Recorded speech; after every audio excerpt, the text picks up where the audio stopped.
Walleye looking to wrap up the series against Allen with a chance to clinch a spot in the playoffs.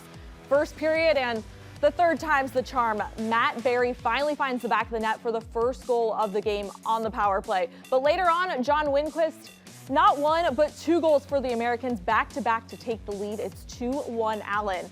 In the second period, Randy Gazzola to John Albert. He ties it up at 2, and we're headed to the third period, and it's Brandon Hawkins right out of the penalty box, goes behind the cage and flips it home for the lead.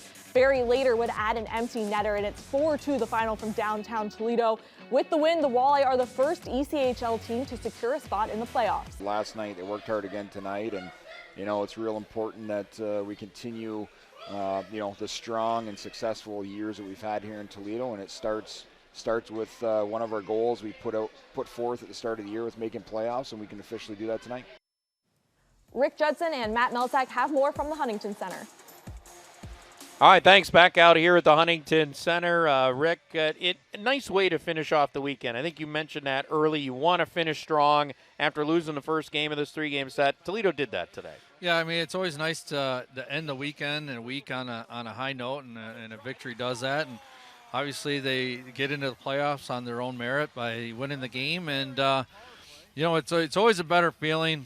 You got the week behind you, starting another week, and you're up on top. Yeah, you certainly like that, and you like seeing that little X by your name, which means you're already into the playoffs, even with 10 games still to go for the Toledo Walleye. But this game hinged on what happened in the third period. Toledo able to come up with a play there from Brandon Hawkins, an individual play on just a dump down the ice after he came out of the penalty box, and really kind of a miscue on the Allen side led to that goal. Well, it was a miscue, and it works out perfect because you always have to be aware when you're on a power play. You have to be aware when the penalty is going to end, and the Allen was kind of oblivious to that the penalty was over.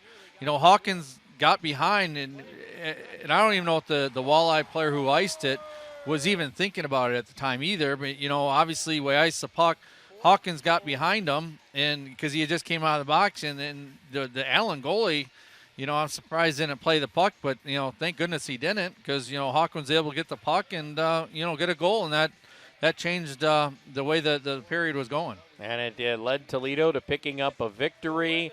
Another one on the season. They're 42nd on the year.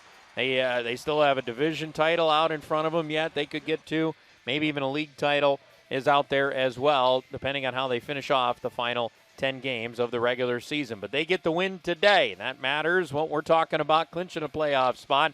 They did it today, 4-2 the final. They're back home all next weekend, starting Friday night against Fort Wayne.